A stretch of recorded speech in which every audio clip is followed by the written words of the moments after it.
श्रीराम समर्थ. गोपाल कृष्ण भगवान की जय. शुकाचार्य म्हणतायत, राजन, स्वतः भगवंतांनीच असं सांगितल्यामुळं दुर्वास मुनींचा नाईलाज झाला. अत्यंत दुःखी कष्टी होऊन रडत खडत दमून भागून सारं त्रैलोक्य सारे लोक फिरून पळून शेवटी त्यांना अंबरीश राजाकडेच यावं लागलं आणि त्याचेच पाय धरावे लागले. आपले पाय धरल्यामुळे अंबरीश राजा लज्जित झाला आणि त्या दुर्वास मुनींच्या मागे लागलेल्या भगवंताच्या सुदर्शन चक्राची त्याने स्तुती केली. राजा म्हणाला, हे सुदर्शन चक्रा, तूच अग्नी आहेस, तूच भगवान सूर्य आहेस आणि तूच या नभमंडलाचा अधिपती असणारा चंद्र आहेस. पृथ्वी, आप, तेज, वायू, आकाश या पंच तन्मात्रा आणि इंद्रिय सुद्धा तूच आहेस. हे भगवंतांना अतिशय प्रिय असणाऱ्या 1000 दात असणाऱ्या हे सुदर्शन चक्रा, मी तुला नमस्कार करतो. सर्व अस्त्रांना, अगदी ब्रह्मास्त्र सुद्धा नष्ट करण्याची शक्ती असणारं, सामर्थ्य असणारं आणि या संपूर्ण त्रैलोक्याचं रक्षण करणाऱ्या या सुदर्शन चक्रा, मी आता तुझी प्रार्थना करतो की या ब्राह्मणाचं तू रक्षण करावंस. तूच धर्म आहेस, मधुर आणि सत्यवाणी तूच आहेस, सर्व यज्ञांचा अधिपती तूच आहेस आणि स्वतः यज्ञसुद्धा तूच आहेस. तूच सर्व लोकांचा रक्षक आहेस आणि तूच सर्व लोकांचा भक्षकही आहेस. सर्व लोक तुझीच स्वरूपे आहेत. परमपुरुष असणाऱ्या परमात्म्याचं महान श्रेष्ठ असणारं तेज तू आहेस.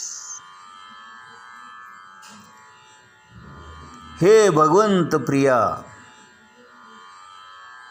हे सुदर्शन चक्रा, तू धर्म मर्यादांचं पालन करणारा, रक्षण करणारा आहेस, अधर्माचा नाश करणारा आहेस, असुरांचं भस्म करणारा आहेस, साऱ्या त्रैलोक्याला जाळून टाकणारा अग्नी तू आहेस. प्रलय काळाचा अग्नी देखील तूच आहेस. तू अत्यंत मनोवेगाने फिरतोस आणि अद्भुत कर्मे करतोस. तुला माझे पुन्हा पुन्हा नमस्कार असोत. हे सुदर्शन चक्रा, मी तुझी स्तुती गातो आहे. वेदवाणीच्या अधीश्वरा, तुझ्याच या ज्ञानमय तेजाने अंधकाराचा नाश होतो, अज्ञानाचा नाश होतो. सूर्यप्रकाशाचं देखील रक्षण होतं. तुझा महिमा जाणणे कठीण आहे.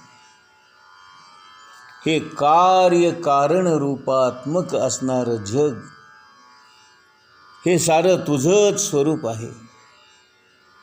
हे अजिंक्य असणाऱ्या सुदर्शन चक्रा, ज्या वेळेला निरंजन असणारे भगवान तुला सोडतात, तेव्हा तू दैत्य आणि दानवांच्या सेनेमध्ये प्रवेश करतोस, युद्धभूमीवर जातोस, त्यांचे हात, पाय, मांड्या, पोटऱ्या, भुजा, मान, मस्तक उडवतोस. त्यावेळेला तू अत्यंत पराक्रमी आणि तेजस्वी दिसतोस. तुझ्या दातांना लागलेलं त्यांचं रक्त आणखीनच तुझी शोभा वाढवतं. हे विश्वरक्षका, भगवंतानी तुला या दुष्ट लोकांच्या निर्दालनासाठीच नेमलं आहे. तू आमच्या कुळाचं भाग्य आहेस. तुझ्यामुळेच आमचा भाग्योदय होतो. आणि हे सुदर्शन चक्रा, मी तुला प्रार्थना करतोय, तू आता या दुर्वास मुनींना सोड, त्यांच्यापासून दूर जा. हेच तुझे आमच्यावर मोठे उपकार ठरतील. मी जर का सत्याने वागलो असेन, मी जर का प्रामाणिकपणे यज्ञ केला असेन, मी जर का उत्तम प्रकारे या व्रताचे आचरण आणि सांगता केली असेल, आणि मी जर ब्राह्मणांना दैवत समजत असेल, तर हे चक्रा, तू या दुर्वास मुनींना आपल्या या जाचातून, भयापासून आणि तुझ्या या क्रोधापासून त्यांना सोडव. दुर्वास मुनींचा हा त्रास नाहीसा कर. सर्व जगाचा आश्रय असणाऱ्या भगवंतांना जर मी सर्व प्राणीमात्रांमध्ये समत्वाच्या भावनेने पाहिलं असेल, आणि जर स्वतः भगवंतच माझ्यावर प्रसन्न असतील, तर हे सुदर्शन चक्रा, तू शांत हो, शांत हो, शांत हो. एका जागी स्थिर हो आणि या ब्राह्मणांना, या दुर्वास मुनींना आपल्या या जाचातून सोडव. त्यांचे सर्व त्रास दूर कर. शुकाचार्य म्हणतायत, अशा प्रकारे अंबरीशाने भगवंताच्या त्या सुदर्शन चक्राची अशी स्तुती केली. अत्यंत नम्र भावाने त्या चक्राची प्रार्थना केली आणि अत्यंत प्रेमाने त्याला वंदन केले. अत्यंत भक्तिभावाने त्याच्यासमोर नतमस्तक झाले आणि म्हणून ते चक्र शांत झाले, शांत झाले, शांत झाले, एका जागी स्थिरावले.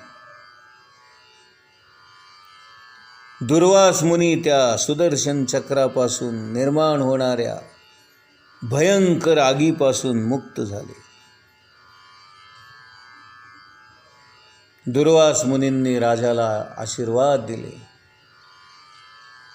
त्याचं मंगल चिंतलं आणि त्याची प्रशंसा करू लागले. दुर्वास मुनी म्हणाले, धन्य आहे, धन्य आहे मी आज मला भगवंताच्या भक्तांचं महत्त्व कळलं आणि भगवंताचं आपल्या भक्तांवर असणारं प्रेमही कळलं. हे राजन, मी तुझा अपराध केलेला असून सुद्धा तू मात्र माझ्यासाठी शुभकामनाच करत होतास. हे दृश्य मोठं विलोभनीय होतं. मला मोठं आश्चर्य वाटतंय की इतकं होऊन सुद्धा तू इतका शांत कसा.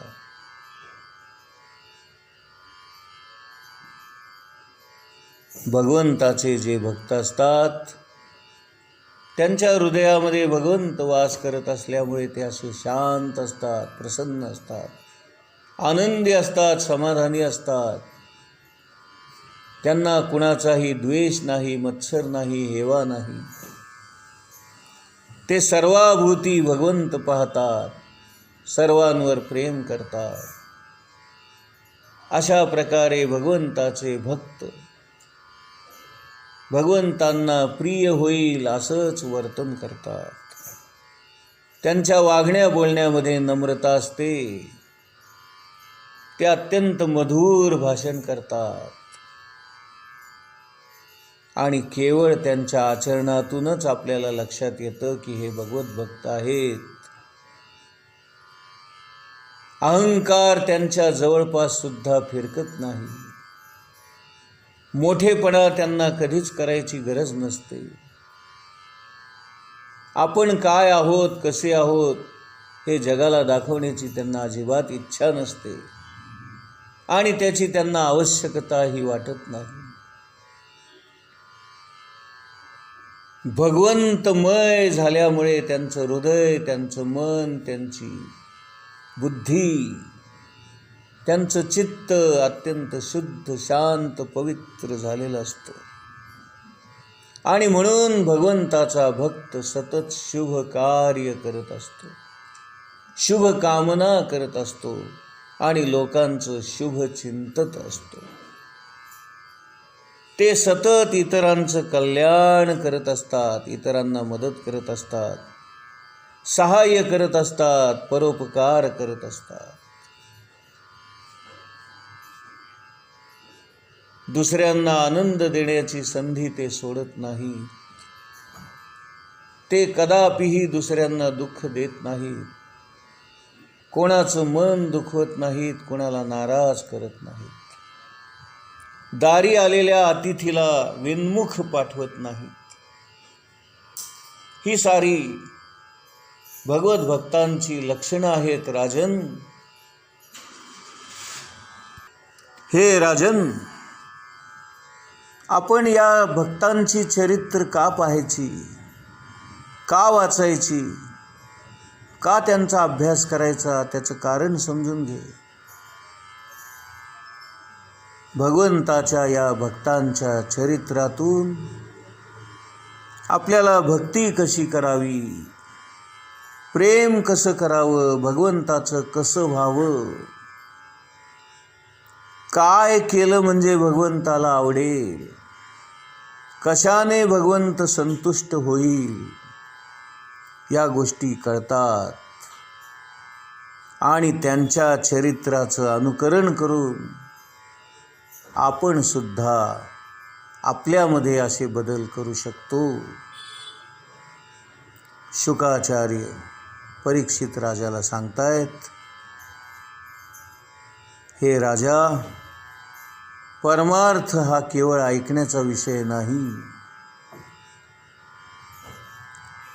केवळ वाचलं, ऐकलं, पाहिलं आणि सोडून दिलं असं कधीच करायचं नाही.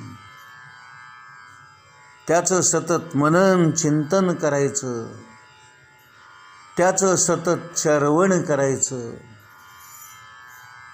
त्याच्यातून सार तेवढं घ्यायचं आणि असार ते टाकायचं.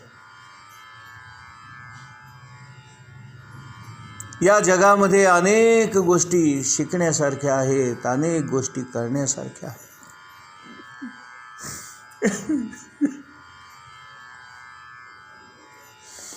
आपलं आयुष्य कमी आहे, आपल्याला वेळ नाही. आपण काय करणार आणि किती करणार? हे राजा, कलियुगामध्ये तर मनुष्याचं आयुष्य आणखीनच कमी कमी होत चाललंय.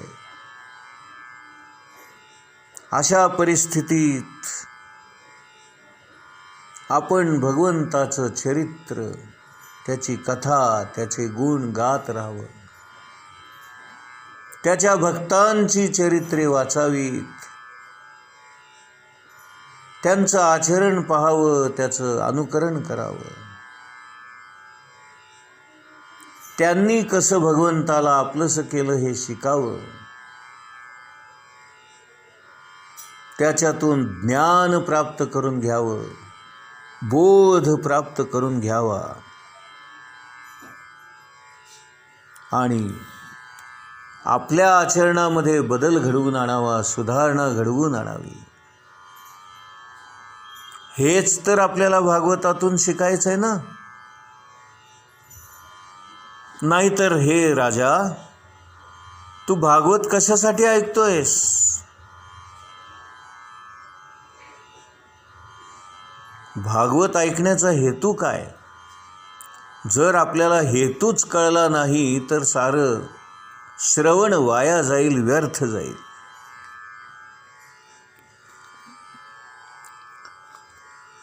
दुर्वास मुनी अंबरीश राजाला म्हणतायत, आज मी धन्य झालो राजा, धन्य झालो. भगवत भक्त कसा आदर्श असतो, त्याचं आचरण कसं असतं, त्याचा व्यवहार कसा असतो, त्याचा स्वभाव कसा असतो, त्याचे आचार विचार कसे असतात, हे पाहून मी धन्य झालो.